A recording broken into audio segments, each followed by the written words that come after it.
अखिलेश यादव ने एक बड़ा दावा किया है कि जो मुख्यमंत्री जी की विधानसभा सीट है, वहां से पर 500 से अधिक जो स्कूल हैं उनको बंद किया गया। इसके साथ ही उन्होंने आरोप लगाया है कि जहां पीडीए के लोग हैं उनको पढ़ने ना देने की कोशिश की जा रही है। तो इसको किस तरीके से देखें? देखिए, मैं पुनः स्पष्ट कर देना चाहता हूँ कि पूरी तरह से अखिलेश जी के जो आरोप हैं वो बेबुनियाद हैं। किसी भी तरह का शिक्षा को लेकर के सरकार ने कहीं पर भी कोताही बरतने का काम नहीं किया है। हम पूरी तरह से बच्चों के भविष्य को लेकर के हम पूरी तरह से चिंतित हैं और सरकार बच्चों के भविष्य को सँवारने के लिए, उनको उज्ज्वल बनाने के लिए, बच्चों के भविष्य को उज्ज्वल बनाने के लिए हम सब लोग निरंतर काम कर रहे हैं। मैं ये ज़रूर समझता हूँ कि जौहर विश्वविद्यालय को लेकर के अखिलेश यादव जी की जो पीड़ा है, वो हम सब लोग समझ रहे हैं। इसके कारण क्योंकि जहाँ भी अनैतिक कदाचार और इस तरह की गतिविधियाँ, अवैध गतिविधियाँ जहाँ पर भी होती हैं, हम हमेशा से देखते आए हैं कि अखिलेश जी का जो इंटरेस्ट है, वो उन जगहों पर अपने आप पहुँच जाता है। वे शायद भूल गए हैं कि ये सपा का जंगल राज नहीं है और 2017 से पहले जो उत्तर प्रदेश था, जंगल राज वाला उत्तर प्रदेश था। अब उत्तर प्रदेश उससे बहुत आगे बढ़ चुका है। असल बात यह है कि 2017 में जो भारतीय जनता पार्टी की सरकार बनी और अखिलेश जी को जो करारी हार का सामना करना पड़ा, उस हार के बाद से अखिलेश यादव जी पूरी तरह से हाइबरनेशन में चले गए हैं। वे इस तरह के गलत बयानों को देकर के, गलत तथ्यों को प्रस्तुत करके आम जन को भ्रमित करने का और भड़काने का प्रयास करते हैं। हमारी सरकार ने शिक्षा को एक नई दिशा देने का काम किया है। हमारी सरकार हर मंडल एक विश्वविद्यालय को लेकर के आगे बढ़ी है और हमने हर मंडल में एक विश्वविद्यालय को लेकर के जाने का हमारी सरकार ने काम किया है।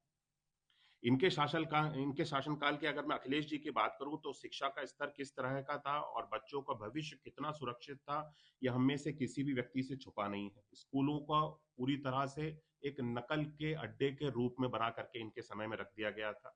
नकल माफियाओं का बोलबाला चलता था। नकल माफिया पूरी तरह से काबिज रहते थे शिक्षा व्यवस्था के ऊपर और बच्चों का भविष्य कहीं ना कहीं पूरी तरह से अंधकार में था। जो बच्चे इनके शासनकाल में पास होते थे, क्योंकि उनके पास में कोई किसी भी तरह का कोई ज्ञान नहीं होता था, तो स्वाभाविक है कि जब परीक्षाओं में वो बच्चे बैठते थे, तो परीक्षाओं के पेपर लीक होते थे और जब ये बच्चे परीक्षाओं को किसी भी तरह से बैठते थे, क्लियर भी करते थे, तो सरकारी नौकरियों को पाने के लिए एक पूरी तरह से एक गैंग चलाया जाता था, जिसमें रेट लिस्ट को पूरा तय कर दिया जाता था। चपरासी से लेकर के एसडीएम तक की भर्ती के लिए एक रेट लिस्ट तय कर दी जाती थी कि इतना पैसा देने के बाद में आपको इस पद की सरकारी नौकरी की आपको नियुक्ति मिल जाएगी। इस तरह की व्यवस्थाओं को हमने उत्तर प्रदेश में देखा है। उच्च शिक्षा का क्या हाल था, हम में से किसी भी व्यक्ति से छुपा हुआ नहीं है।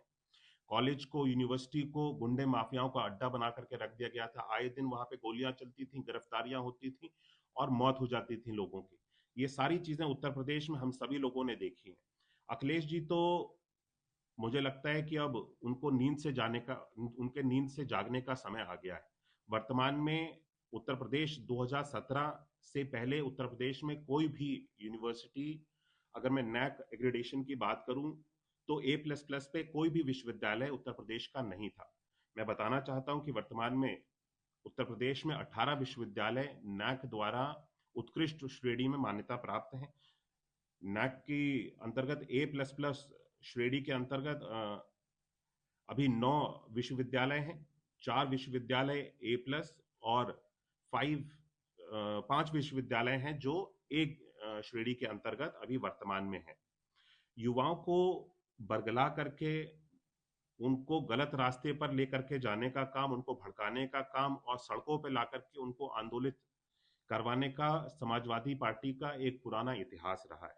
समाजवादी पार्टी ने जिस तरह से इस हमारी जो जेन जी और जेन अल्फा की बात करते हैं, इस जनरेशन को पूरी तरह से भ्रमित करने का प्रयास किया है। हमारे आने वाले देश की जो भविष्य है, हमारे आने वाले देश की जो नई जनरेशन है, उसको वास्तविक सही तत्वों से कहीं ना कहीं दूर लेकर के जाने का समाजवादी पार्टी और समाजवादी पार्टी के सभी कार्यकर्ताओं ने, स्वयं अखिलेश यादव जी ने ये काम किया है।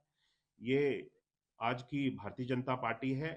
भारतीय जनता पार्टी जो कि गरीब बच्चों को, गरीब परिवार में रहने वाले उनके बच्चों को, उनके भविष्य को संवारने के लिए हमारी सरकार निरंतर काम कर रही है। हमने शिक्षा के स्तर को बेहतर बनाने का काम किया है, बच्चों के भविष्य को संवारने का काम किया है। मेरा अखिलेश जी से अनुरोध है कि हम इस देश की जनता को गलत जानकारी देकर के भ्रमित करने का प्रयास ना करें। तथ्यों को स्वयं भी हम सब लोग स्वीकार करने का हम हमारे अंदर अगर अच्छा कार्य उत्तर प्रदेश की सरकार ने, भारतीय जनता पार्टी की सरकार ने, योगी जी की और मोदी जी के नेतृत्व की सरकार ने किया है, तो उसको हमें स्वीकारना चाहिए और देश की जनता के सामने, इस नई पीढ़ी के सामने भी उस सच्चाई को हमें प्रस्तुत करना चाहिए, ना कि गलत तथ्यों को और गलत चीजों को और गलत आंकड़ों को हमें आमजन में प्रस्तुत करके लोगों को भड़काने का प्रयास करना चाहिए। हाँ सर, सपा प्रमुख अखिलेश यादव ने आज रविवार को प्रेस कॉन्फ्रेंस की है। प्रेस कॉन्फ्रेंस के दौरान उन्होंने आरोप लगाया है कि उनका कहना है कि 10 साल में भाजपा कार्यकाल में 26,000 स्कूल जो है वो बंद किए गए हैं। तो इन आरोपों को किस तरीके से देख रहे हैं? देखिए, सबसे पहले तो मैं अखिलेश यादव जी से कहना चाहूँगा कि अखिलेश यादव जी बिना जानकारी को लिए हुए, बिना तथ्यों को समझे हुए और जो वास्तविक में फैक्ट्स हैं, उन सारी चीज़ों की उनको जानकारी नहीं है और प्रेस कॉन्फ्रेंस कर देना और किसी भी तरह की कोई जानकारी को साझा कर देने से हम तथ्यों को प्रस्तुत नहीं कर सकते हैं। अखिलेश यादव जी ने जो भी तथ्य प्रस्तुत किए हैं, वो सरासर गलत हैं और बेबुनियाद हैं। मैं उनको पूरी तरह से खारिज करता हूँ। उत्तर प्रदेश सरकार के द्वारा वर्तमान में जितने भी परिषदीय विद्यालय हैं, वो जो संचालित हैं, लगभग 1,32,773 परिषदीय विद्यालय हैं जो उत्तर प्रदेश में अभी संचालित हैं। इसके अलावा उत्तर प्रदेश के अंतर्गत 71,877 बाल वाटिकाएं हैं जो संचालित हैं, जिसके माध्यम से हम सब लोगों ने इस वर्ष से प्री प्राइमरी की पाठशालाओं को प्रारंभ किया है। वे सब संचालित हैं। मैं समझता हूँ कि उत्तर प्रदेश के अंतर्गत जिस तरह से शिक्षा व्यवस्था को चलाया जा रहा है, बच्चों के लिए नया-नया पाठ्य पुस्तक हम सब लोग नया-नया जो करिकुलम है उसको बना करके तैयार कर रहे हैं। शिक्षा के क्षेत्र में बहुत बड़ी वृद्धि हुई है। बाल वाटिका के लिए हम सब लोगों ने चहक 1, 2 और भाग 3 को बना करके तैयार किया है। कालांकुर और बाल वाटिकाओं के लिए हैंडबुक की व्यवस्था की गई है और बच्चों को अच्छी सुविधा के लिए प्री प्राइमरी यानी कक्षा 1 से पहले बच्चे जब विद्यालय में जाएँ उनको शिक्षा मिले, उस तक हम लोगों ने सोच करके बच्चे के भविष्य को और बच्चे की नींव को बेहतर बनाने के लिए हमारी सरकार ने काम किया है। और जहाँ तक उत्तर प्रदेश सरकार काम कर रही है, बच्चों को नए-नए शिक्षकों को भी हम सब लोग इन बच्चों को प्री प्राइमरी में नियुक्त करने का काम कर रहे हैं। ईसीसी एजुकेटर्स को हम सब लोगों ने नियुक्त किया है। वर्तमान में 19,484 ईसीसी एजुकेटर्स हम सब लोग नियुक्त कर चुके हैं, जो प्री प्राइमरी यानी बाल वाटिका में बच्चों को पठन-पाठन के लिए इनके द्वारा काम लिया जाएगा। और जहाँ तक माननीय अखिलेश जी ने जो प्रश्न उठाया कि विद्यालयों को सरकार के द्वारा बंद किया गया, मैं स्पष्ट कर देना चाहता हूँ कि सरकार के द्वारा किसी भी विद्यालय को बंद नहीं किया गया और जिन विद्यालयों का वो जिक्र करते हैं, जो झूठे आंकड़े प्रस्तुत करते हैं, लगभग 19,000 कुछ ऐसे विद्यालय थे हमारे यहाँ पे जो एक ही कैंपस के अंदर प्राइमरी और अपर प्राइमरी विद्यालय संचालित थे। उनके पास में दोनों विद्यालयों पे अलग-अलग यूडाइस कोड होता था।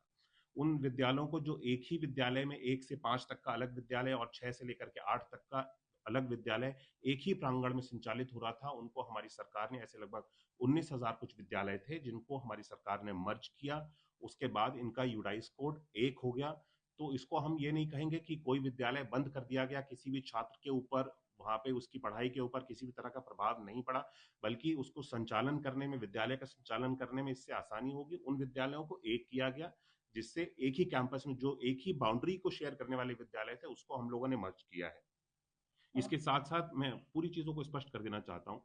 इसके साथ-साथ 5,913 जो स्कूल्स हैं, जो कि 1 किलोमीटर अवधि के अंदर थे और 50 बच्चों से कम की संख्या वाले स्कूल थे, उसके लिए हमने निर्णय लिया था कि 50 बच्चों से कम की संख्या वाले स्कूल और 1 किलोमीटर की अवधि में जो स्कूल्स हैं, उनको हम लोग मर्ज करेंगे और बच्चों के पठन-पाठन पे किसी भी तरह का कोई प्रभाव ना पड़े, उसको हम सब लोग उनको अच्छी सुविधा देने के लिए शिक्षकों की संख्या अधिक हो, इस निर्णय को लिया गया था। और जो विद्यालय मर्जर के बाद में 5,913 विद्यालय मर्जर के बाद जो विद्यालय की रिक्त हुआ था, उसका यूडाइस कोड वर्तमान में बरकरार है। उस विद्यालय का यूडाइस कोड रद्द नहीं किया गया और उन विद्यालयों में प्री प्राइमरी की पाठशालाएं, जिसका मैंने जिक्र किया, जिसके लिए हम लोगों ने करिकुलम भी तैयार किया है, उस पाठशाला उन पाठों को उन प्री प्राइमरी स्कूल्स में बच्चों के लिए संचालित किया जा रहा है।